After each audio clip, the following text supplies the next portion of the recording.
Boker Tov, nous sommes le 5 janvier 2020. C'est l'heure du premier journal d'information en direct de Jérusalem sur Studio Kalita.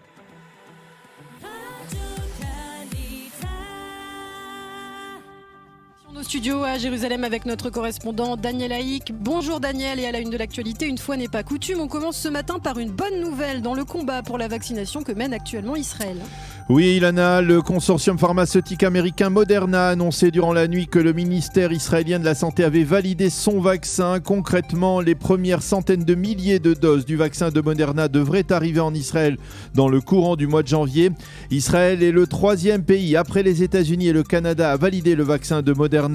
Je vous rappelle qu'Israël a conclu en juin dernier un accord qui prévoit l'acheminement rapide de quelques 6 millions de doses du vaccin Moderna à rajouter à celle de Pfizer. Eh bien, cela devrait dans l'absolu suffire pour vacciner l'ensemble de la population adulte de l'État d'Israël. Ceci étant, le ministre de la Santé, Yuli Edelstein, a donné l'ordre de cesser la distribution de doses de vaccins à l'hôpital Ichilov, qui est le grand centre hospitalier au cœur de Tel Aviv.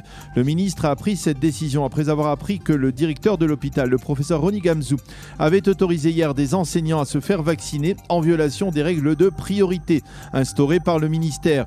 Le professeur Gamzou, qui fut le coordinateur national de lutte contre le corona, s'est dit très surpris par cette mesure. Nous avons respecté scrupuleusement les règles. Hier soir, il nous restait plus de 3000 doses de vaccins en surplus. Plutôt que de les jeter, nous les avons administrées à des enseignants, comme d'ailleurs l'avait recommandé le ministère.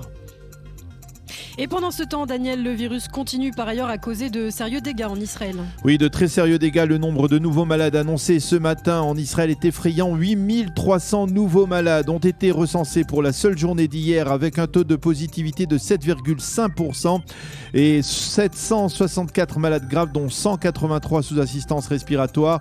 Le nombre de décès depuis le début de la crise recensés en Israël, 3445. Les autorités sont de plus en plus inquiètes par la violence de la mutation britannique du Covid-19. Plusieurs directeurs d'hôpitaux israéliens admettent que cette troisième vague s'annonce comme la plus grave depuis le début de l'épidémie. Le gouvernement israélien se réunit aujourd'hui à midi pour une réunion d'urgence déterminante. On estime que le gouvernement s'apprête à décider d'un durcissement considérable de toutes les mesures de confinement, et ce pour faire face à l'augmentation sensible donc du nombre de nouveaux malades.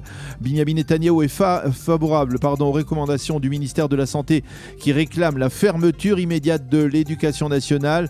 Hier, Benny Gantz s'était déclaré opposé à une telle fermeture massive, mais il semble qu'il pourrait accepter une fermeture partielle des classes. Il faut souligner que plusieurs municipalités israéliennes ont d'ores et déjà décidé arbitrairement de fermer leur système scolaire. Parallèlement, Israël négocie actuellement avec une dizaine de pays les conditions d'entrée dans ces pays des touristes israéliens qui se seront fait vacciner et qui disposeront alors d'un passeport vert. Ce fameux passeport permettrait de dispenser ces détenteurs de toute mise en quarantaine. Parmi les pays concernés, la Grèce, Chypre, la Jordanie, la Roumanie et la Croatie. Et puis, dans le reste de l'actualité, la menace iranienne encore au cœur des préoccupations israéliennes ce matin. Oui, par la force des choses, puisque ce sont les Iraniens qui ont annoncé hier qu'ils avaient décidé d'enrichir leur uranium à 20% dans leur centrale de Fordo.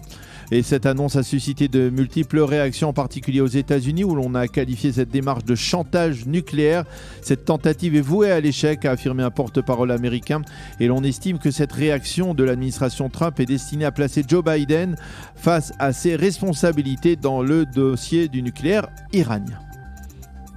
Et puis Daniel, avant de clore ce journal, un mot de cette histoire émouvante qui s'inscrit dans le processus de réconciliation et de normalisation entre Israël et le Maroc. En effet, l'hôpital Wolfson de Holon a sauvé la vie d'un enfant marocain de 9 ans qui souffrait d'une grave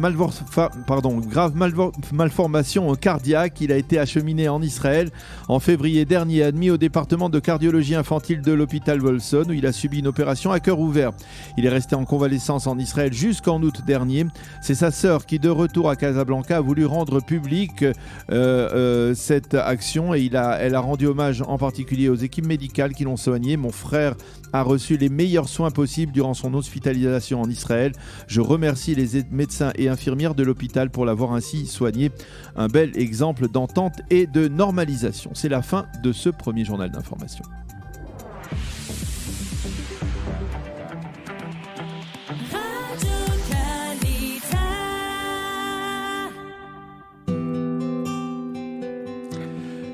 La météo ce matin, le temps reste exceptionnellement doux pour la saison, presque printanier, surtout pour un début du mois de janvier. Le soleil sera donc au rendez-vous sur l'ensemble du territoire israélien aujourd'hui, avec des températures encore en hausse. Il fera aujourd'hui 19 degrés à Jérusalem. 19 degrés à Jérusalem, c'est tout à fait exceptionnel au début du mois de janvier. 21 degrés à Tel Aviv, 28 degrés à Eilat.